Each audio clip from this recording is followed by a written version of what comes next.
Ó Senhor, vossa bondade é para sempre.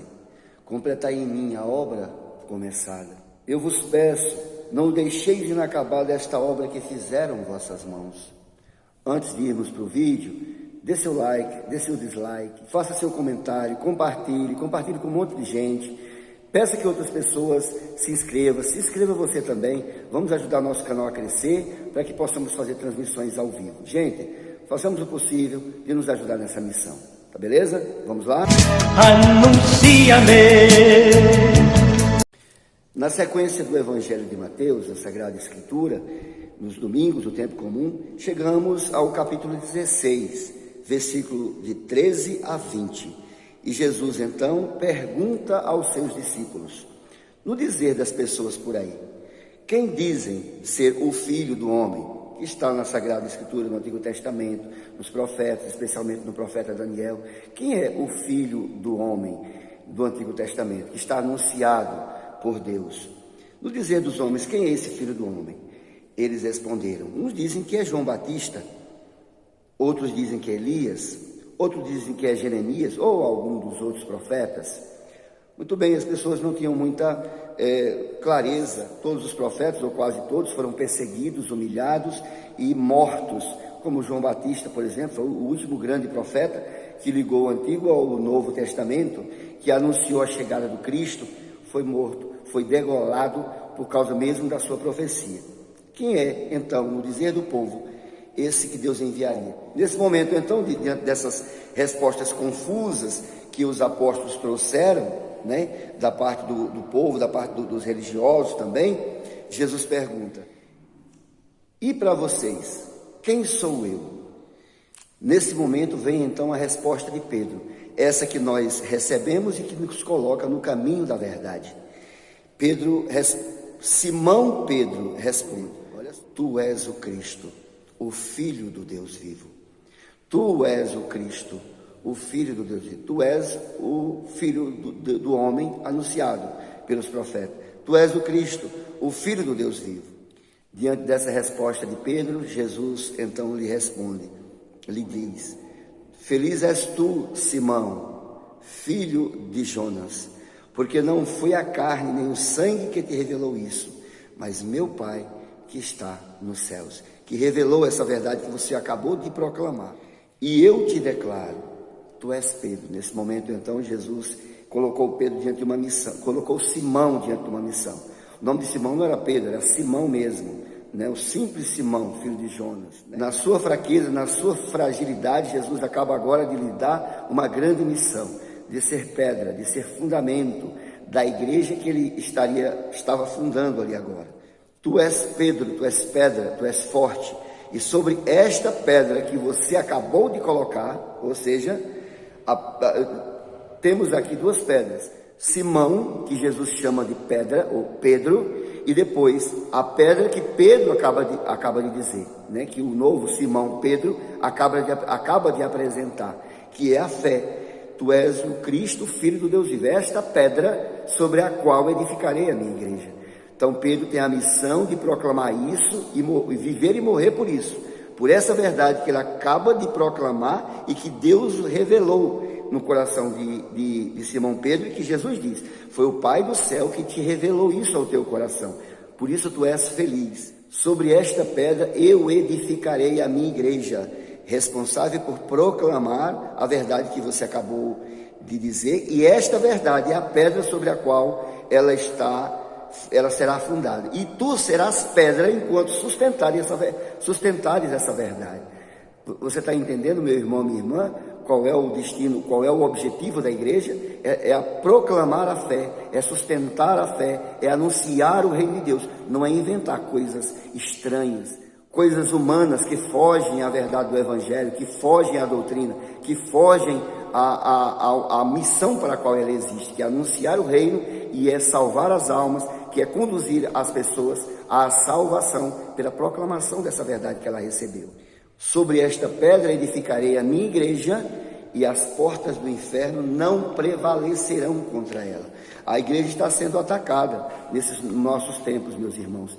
E olha, a igreja está sendo atacada não é de fora, pelos pagãos, pelos governos, pelos poderosos, também, sempre foi atacada pelos poderosos, pelos grandes desse mundo, que ficam procurando meios de negar a Deus, de negar a verdade divina, de negar a verdade do homem, do ser humano, em todos os níveis, em todos os sentidos, né?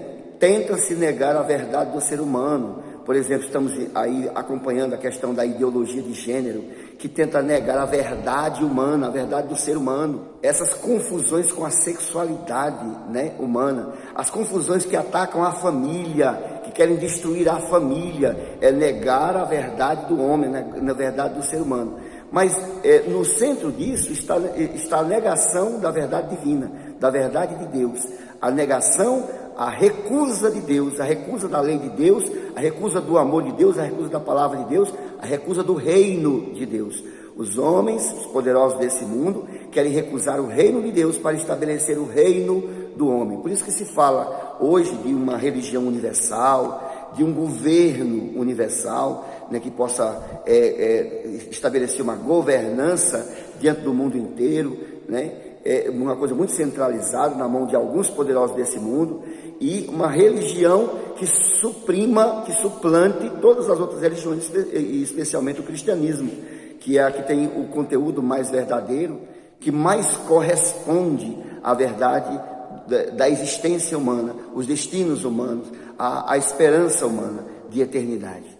Então a igreja está sendo atacada de fora, sempre, né? Sempre de fora, mas nesse momento, de modo muito especial, ela está sendo atacada por dentro, pelos seus próprios membros, e nesses membros estão as autoridades da igreja, aqueles que têm voz de comando dentro da igreja, por meio de assembleias de bispos, por meio de congregações de religiosos, ordens religiosas, por meio de muitos padres e bispos. E essas negações da fé, esse ataque à fé, esse ataque à doutrina da igreja, se expande por toda parte e chega até a cúpula mais alta. Então, assim, nós estamos em tempos que precisamos rezar muito pela Santa Igreja, porque ela está sendo atacada de dentro. Quando a igreja é atacada de fora, meus irmãos, ela cresce prodigiosamente. A perseguição, o sangue derramado de cristãos faz com que a igreja cresça. Mas quando a igreja é atacada de dentro, ela se divide, ela causa-se divisão. Os estragos são maiores. Portanto, por isso, meus irmãos, precisamos, nesse tempo que estamos vivendo, rezar pela igreja, orar pela igreja, dobrar nossos joelhos e fazer muita penitência e muita oração pela Santa Igreja, porque ela não deixou de ser a igreja de Cristo, não deixou de ser santa e imaculada, por estar sendo atacada pelos seus próprios membros, né? Pelas suas próprias autoridades, que deveriam dar a vida para defendê-la. A igreja que temos hoje, com a doutrina que temos, com a missão que temos, foi sustentada pelos grandes santos, pelos grandes mártires. Toda a fé que recebemos da Santa Igreja, muitos homens e mulheres deram a vida e derramaram sangue, especialmente os mártires, né? Deram a vida e derramaram sangue, viveram grandes sacrifícios para que a fé chegasse até nós, para que a salvação chegasse até nós. E nós estamos vendo hoje, aqueles que deveriam continuar sustentando o depósito da fé, estão atacando a Santa Igreja. Então vamos rezar pelos bispos, vamos rezar pelos nossos padres, vamos rezar pelas congregações e ordens religiosas, vamos rezar pelo Papa, nesse momento o Papa Francisco, vamos rezar, meus irmãos, pela Santa Igreja, para que ela seja firme e fiel a Cristo, a Jesus, no depósito da fé, porque enquanto ela for firme e fiel a Cristo, a sua missão recebida por Jesus, as portas do inferno não prevalecerão contra ela, as portas do inferno não prevalecerão, e ela será firme até o fim, porque Jesus disse, ela não será destruída. Parece até, vai chegar um tempo que a igreja parecerá que foi derrotada, de tão pressionada e apequenada que será diante do contexto do mundo.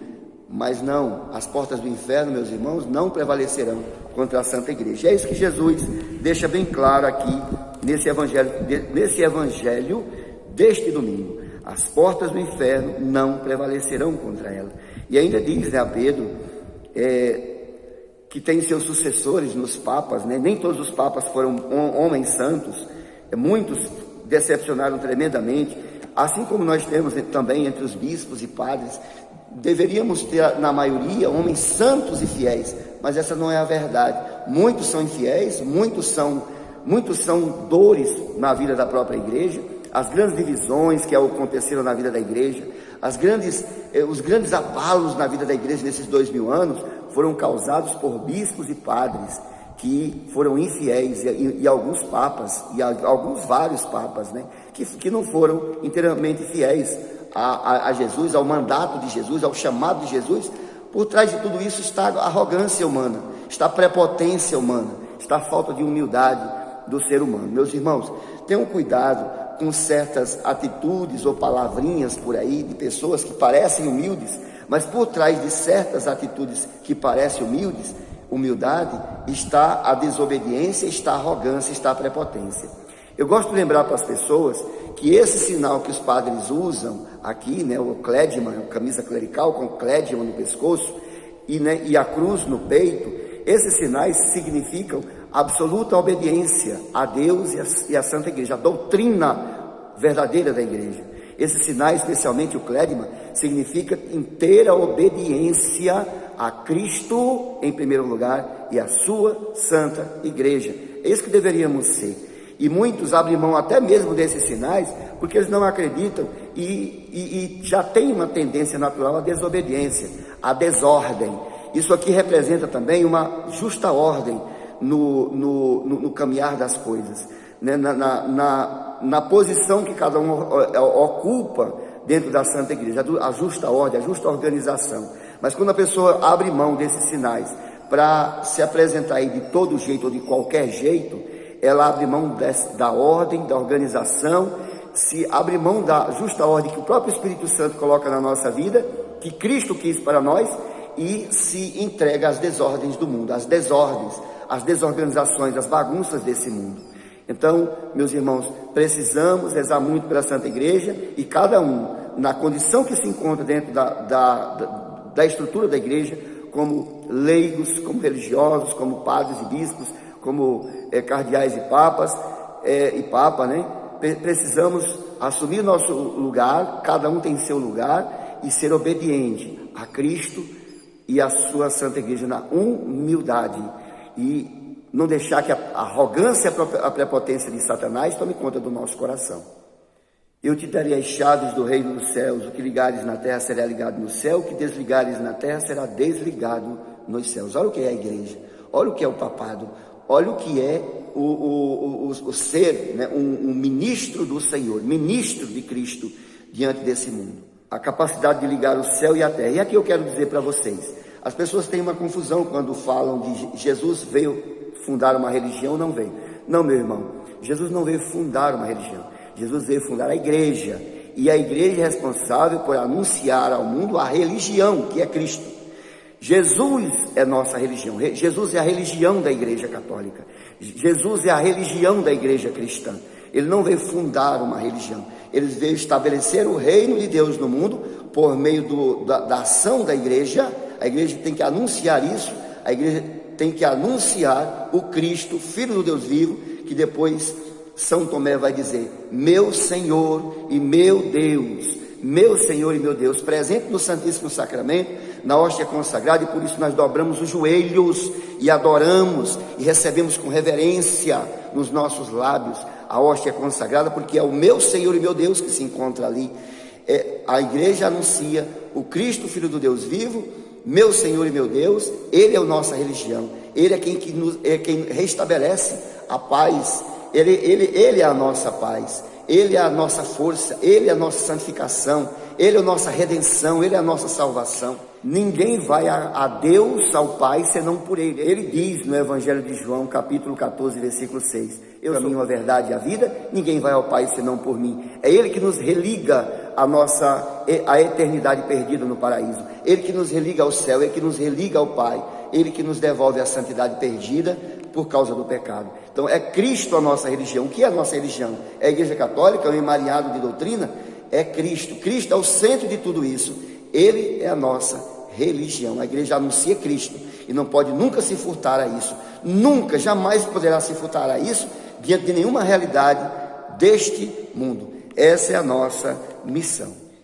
Nós anunciamos isso porque o nosso Senhor, que deu a vida na cruz por nós, ressuscitou dos mortos, e com a sua ressurreição está aberto o tempo do anúncio do reino de Deus, do reino dos céus, que nós não somos capazes de construir, mas devemos e podemos anunciar. Louvado seja Deus, e Deus abençoe você, meu irmão, minha irmã.